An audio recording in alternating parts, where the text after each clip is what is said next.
भद्रं मे अपि वातय मनः। ॐ शान्ति शान्ति शान्तिः। नमः श्री शंकरानंद, नमः Shri Shankaranand गुरुपादाम्बुजन्मने, गुरुपादाम्बुजन्मने। सविलास महामोह, सविलास महामोह ग्राहग्रासैककर्मणे, ग्राहग्रासैककर्मणे। The theatre lamp analogy is further elaborated with the dancer being the mind and the emotions, which are constantly on the move. And then, why are they on the move? Because they are powered by the music of the sense organs. The musicians and the beat keepers, what do? They decide where the mind goes. And so the sense organs control the mind. Why? Because they drag the mind to various things. And the mind in turn drags the intellect. We make a slight distinction between intellect and mind. The mind is weak. In the Shastra, it is sankalpa vikalpatmakam, meaning it says, should I do this? So early in the morning, should I attend the satsang? Nah, okay, this is the mind.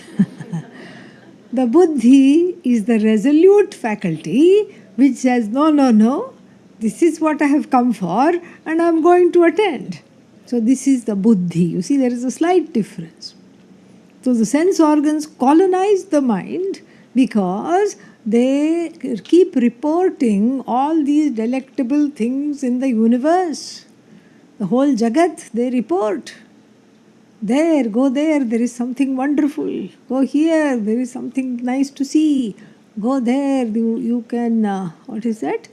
You can ride on the waves. It's called something. I saw somebody hanging on by a thread. There is a boat and then there is a thread, and at the end of the thread there is this fellow. Yeah, what is that called? Water skiing. Okay. Yeah. Whatever skiing. Anyway, so this is exactly how the mind is. So many things to do, so little time. And then on top of that, what do we have? FOMO. What is FOMO? Yes, because if I do this, and that is also happening at the same time. That's why the buddhi dances, the mind dances. Oh, maybe this side. No, maybe that side. Let's go in front. No, let's go in the back. So like this, one is driven crazy. At least in the dance analogy, there is some logic. There are some steps. There is some music. There is some. There are some lyrics. There is some prayer. But here, in the everyday dance of the jiva, the sad, helpless, hopeless, jaded, faded individual called jiva, there is no rhythm. The rhythm is a cacophony of wants and desires, driving the buddhi mad. The buddhi also, instead of making the mind strong, what does the intellect do? Become weak and go after the buddhi, become else. Because the buddhi, the intellect follows dharma. The intellect is to whom, with that faculty of the inner instrument, the antakarana, with the buddhi is the one who needs dharma, who understands dharma. And to teach, okay, this belongs to somebody else, you can't have it. Why not? Just take it when they are not looking. Simple. Very easy. You're just making everything so complicated. This is the everyday dance. This is the everyday dance. And what is the dance like? It is not Bharatanatyam. No. What is the dance like? It's like the dance of a cat on a hot tin roof. Yes. That is the dance of the jiva. Really, no rhythm, no nothing, no logic. Oh, I thought you wanted to do this. No, I changed my mind. Yeah. Why did you change your mind? Because I don't feel like it. And in India and some other societies where this knowledge is very strong, where there is a strong sense of dharma, kinship networks, which will not let you go away from dharma even if you want it, this knowledge can still be intact, and then the sakshi can be recovered even when it is lost. Like the data on the computer, the sakshi keeps getting lost and it can be recovered because there is something to fall back on. But then in Western society, in societies where this knowledge is not yet taken root and where one is adrift, there is nothing to make us go back. There is nothing to tether us in a nice way. Not that we should be bound, but we should have some basis, some connection which will remind us of our connection to the whole.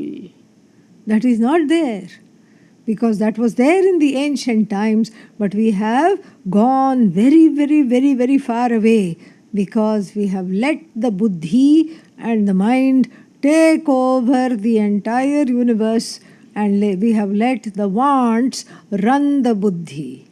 Wants and don't wants are running the buddhi. That means what? That means that I too, the ahankara, is under their spell. Totally. It's like they have done some kind of the wants and don't wants have colonized the mind and the buddhi. The buddhi is driving the car, and then what happens? The ragadveshas car jack. They do the car jacking. They come inside and then take the buddhi from the driver's seat, gag it, bind it, and then put it in the trunk. The buddhi cries in a muffled way, wait, knock, knock, knock, open. By this time the car is careening towards a ditch. This is what happens. And this is very well illustrated in the Kathopanishads with a beautiful chariot analogy. Atmanam rathinam vidhi. This is what it is. The I is the owner of the chariot. The ahankara is the owner of this body, mind, sense complex. And we saw that. And we saw how this, if the buddhi is not the driver, if the buddhi is instead driven away by the ragadveshas, and the ragadveshas, the strong wants and don't wants, sit in the driver's seat, and it is like DUI, driving under the influence of the ragadveshas. Why? Because the ragadveshas are drunk because they want something very badly. They are intoxicated by the sense objects. Sense objects doesn't mean just some things. We are used to thinking of that, and then we tell ourselves, no, I'm not attracted to any sense objects. Sense objects includes notions that we hold on to, perceptions, relationships, impressions, samskaras. And the impressions are of two varieties. One are good impressions which we have gained from our upbringing and from the past lives. They are called samskaras. Some others are called vasanas, and they are difficult impressions. Impressions that are difficult. Certain memories, certain pains, certain sorrows, all of them are carried. And then the ahankara, which in the theatre lamp analogy is the main person enjoying the program, the king, the patron of the arts, who has paid for the dancer to come, who has organized the whole event, sitting there enjoying the program. Enjoying the program means what? Is in tune with the program. And what is this program? A program of cacophony where every step is a misstep. Yes. And every take is a mistake. This is the dance. This is the dance of the jiva. The frantic missteps after missteps after missteps, this frantic, what is that, effort to catch up. Catch up with what? Catch up with new wants, new don't wants. This is what keeps us going. Oh, something new has come, something wonderful has come. I want it. The whole world is divided into mine and yet to be mine. This is the distinction. So that which is yet to be mine rankles. How come I don't have this? This is what we referred to earlier as the catch, kill, eat mentality. From the life as a beast. In the last life, big cat. Now what? Catatonic. That is what it is. Because I'm not getting what I want. Last life, big cat. So therefore that orientation that everything has to be conquered, everything has to become mine. I have to put one seal inside. It says, this belongs to me. Don't touch. Don't even look. This is mine. So very sad state of affairs.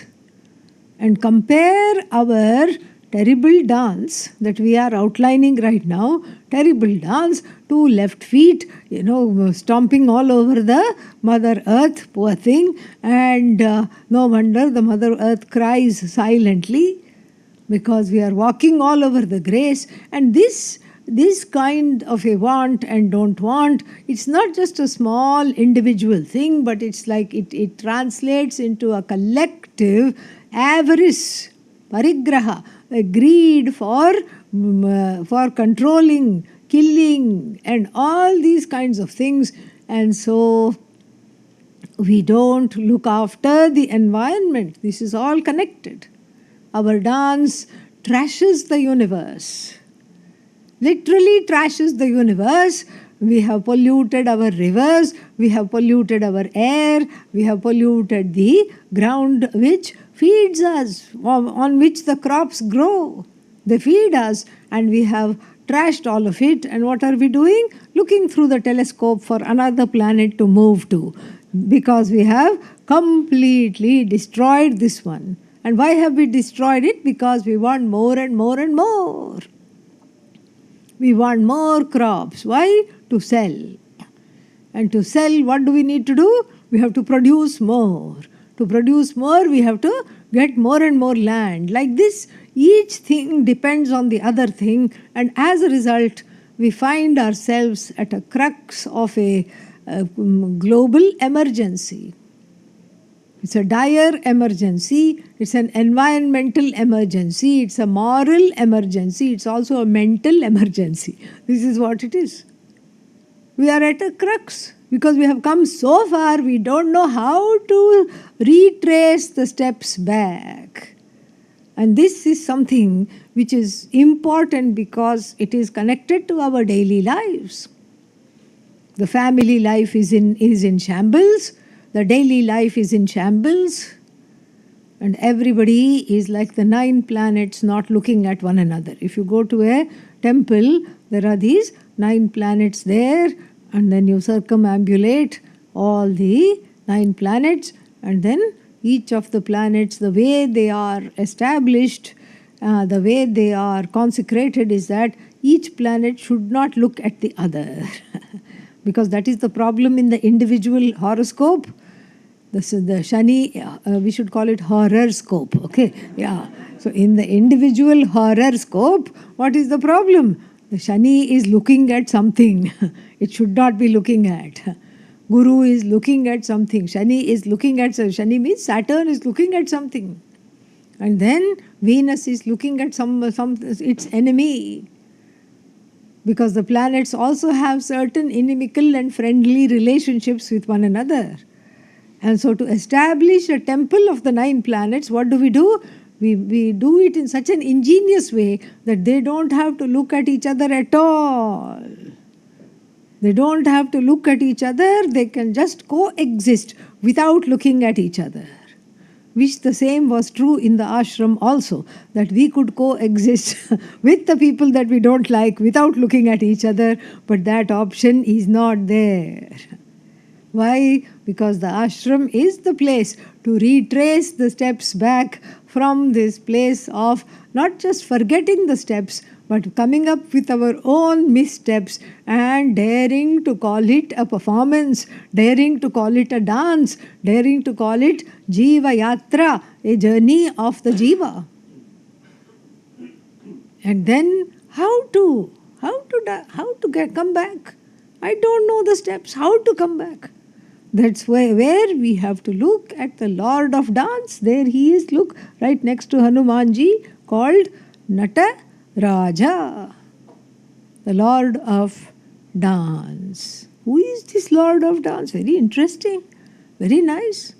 The Lord of Dance is Shiva in the form of the cosmic creator.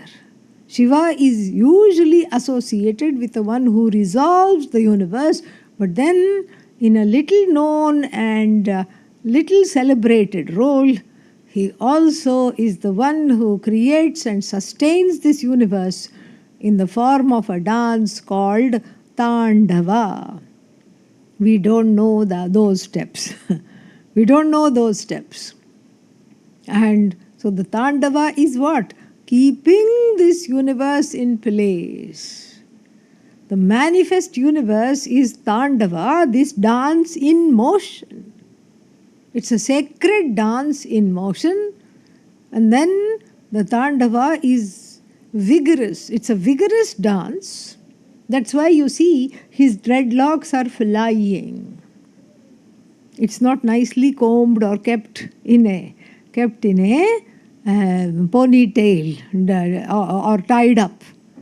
The tied up dreadlocks we will have for Lord Dakshinamurti, who is seated and teaching this knowledge silently.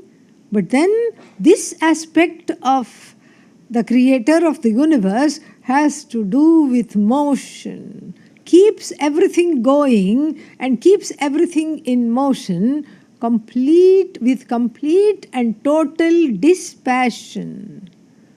There is no partiality. I want this to be created but not that. No.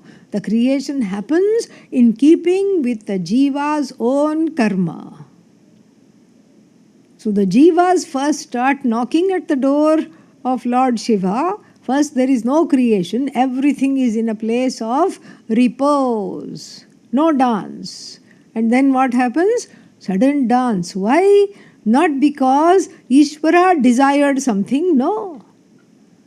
The Lord has no desires, and then the creation need not even come forth. But if it has come forth, it is because of the urgency of the Jiva to get a body. What is there? Why should I have a body? Because then only I can fulfill my desires. No body and no possibility of fulfilling the desires. Hands and legs are there, therefore I can do things, I can go places. Eyes and ears are there, therefore I can desire, I can fulfill a few desires that have to do with sight and hearing. Tongue is there, therefore I can go to restaurants. And so like this, there is a whole scope for desire fulfillment. And if I do not have a body, if I am disembodied, then there is no scope for desire fulfillment. So then the cycle of creation begins because all the jivas that were lying down nicely wake up and stretch and demand a body because they have so many desires. Is it enough to have a body-mind complex? No, because you also need the dancing field, a field where you can stomp around and fulfill those desires. Therefore, the universe is needed with all the lokas. Lokas means various parallel universes are there, various places of experience, ancestor loka, ancestor realm, and then Brahma loka, which is the highest form of heaven. Bhuloka, this loka here. And then what does the jiva want to do? Experience all the lokas and then become loco. That's the only other possibility. How many things can you experience with this one body, one mind, one set of senses? And everything is experienced discreetly, one after the other. But then this frantic jiva orders this universe. In fact, if this universe is there, we have summoned it, we have ordered it. Ishvara, poor Ishvara has become the waiter. Bring me this, bring me that, give me this, give me that. And this thing should be on the side, not in mixed. That thing should be there. Make this gluten free, make this something else free, make this whatever free. All these things. We have custom ordered this universe. So we cannot complain because we have done this. Not individually, but when the whole creation came into being, so to speak, we have custom ordered it. All the jivas needing a stomping ground said, oh, there should be some place where we can only do bhoga. No need for yoga, only bhoga. Bhoga means conspicuous and continuous consumption. So therefore, all these various realms have come, and here we are lost in these realms. Especially in this realm, which is why we are here. Why are we here at this time on this earth? If we ask the question, it is because of the mixture of good karma and bad karma. Mixture. Because if we had a preponderance of good karma, we would be a deva. We would be in the deva loka, in the godly realm, enjoying many, many things. And then, if we had done only papa, we would be in some other nether realms or suffering from various kinds of limitations. A body which cannot have desires, a body which can never even desire this knowledge. So this way, we are here on this earthly realm of this mortal life because, and simply because, we have a mixture of papa and punya. In India, in North India, there is a common last name called Mishra, means mix up. Okay? Everybody's last name should be Mishra because we are a mix up of good karma and bad karma, and we have brought that here, and then here we are. Not completely lost. Don't have a set of book of instructions how the jiva should live. Nowhere it is there, and then trying to get along, trying to get by, trying to just cope. I try to cope and just mope, that's all, because I don't know how to cope. And then if we look at the Lord of Dance, he is in his own merry world, in his own glory. The dance continues. The universe is keeping on expanding. The dance is there as long as the universe is there. And then what? I don't know the steps. I have to retrace the steps back. But then what have I done in the meantime? In the meantime, I have created a parallel, so to speak, dance.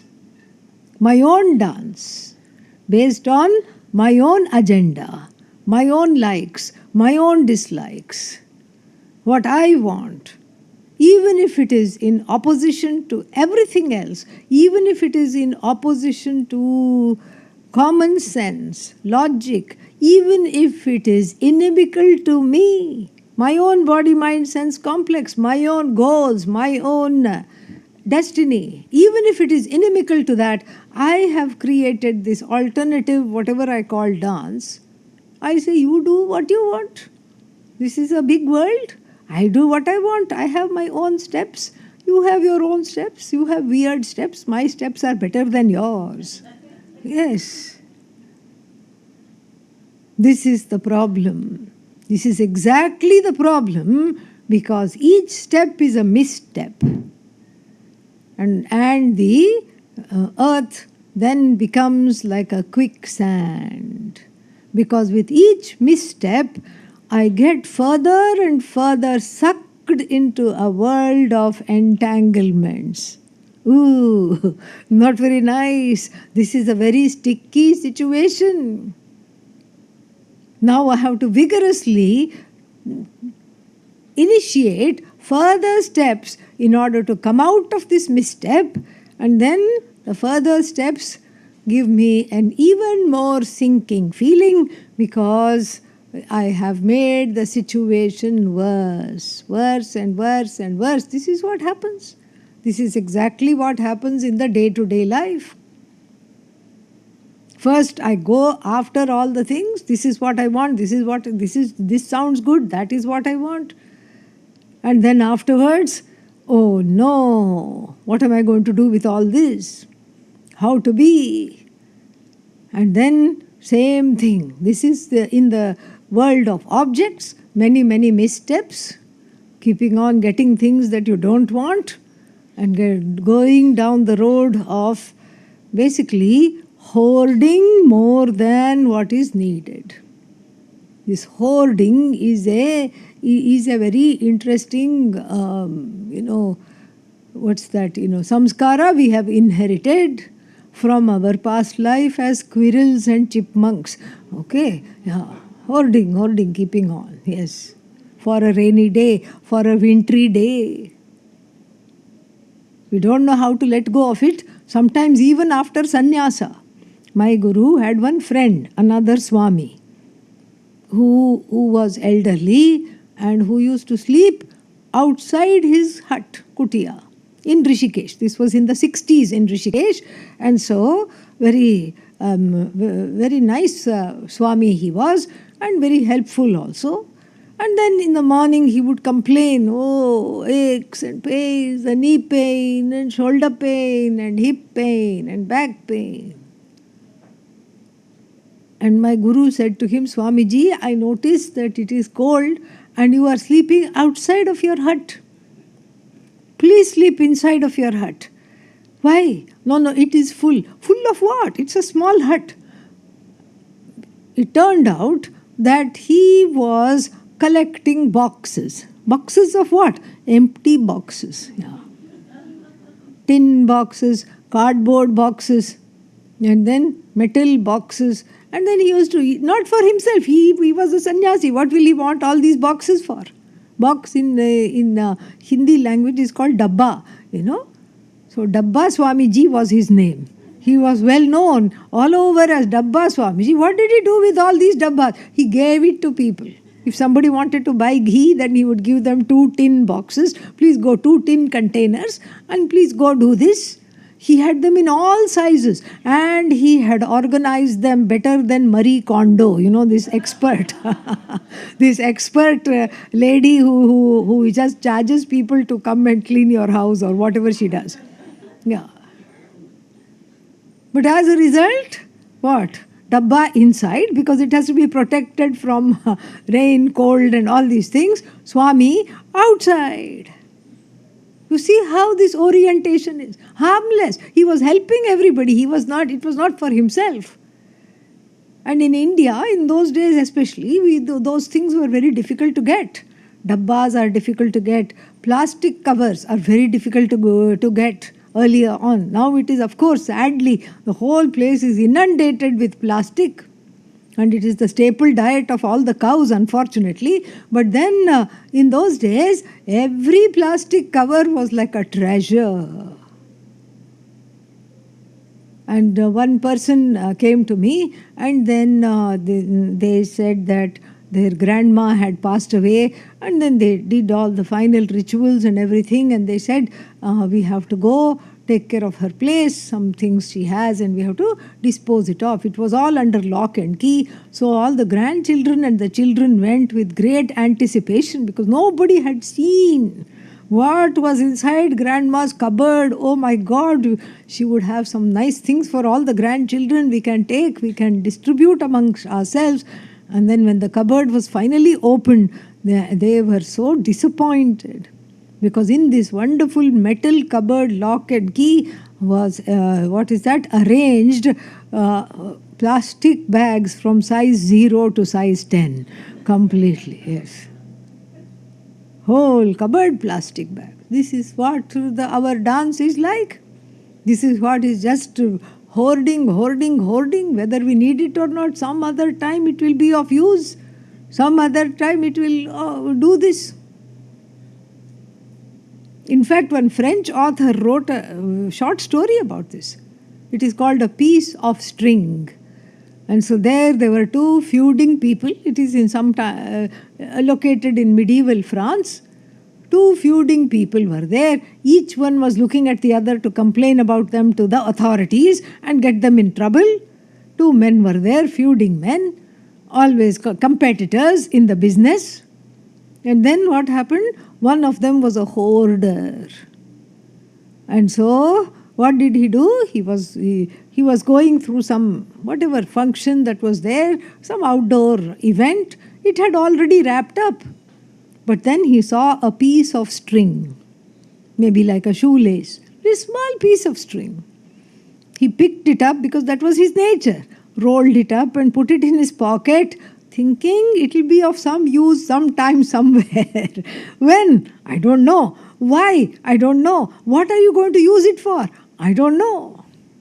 This string is too thick to floss your teeth, so that's not for that. What are you going to use it for? It's too short to tie a goat or a cow to the shed. What are you going to use it for? I don't know, but maybe it looks like a good piece of string. Let me wrap it up and let me take it. And then he put it in his pocket, and the other fellow saw, and complained to the authorities that he had taken a lot of money.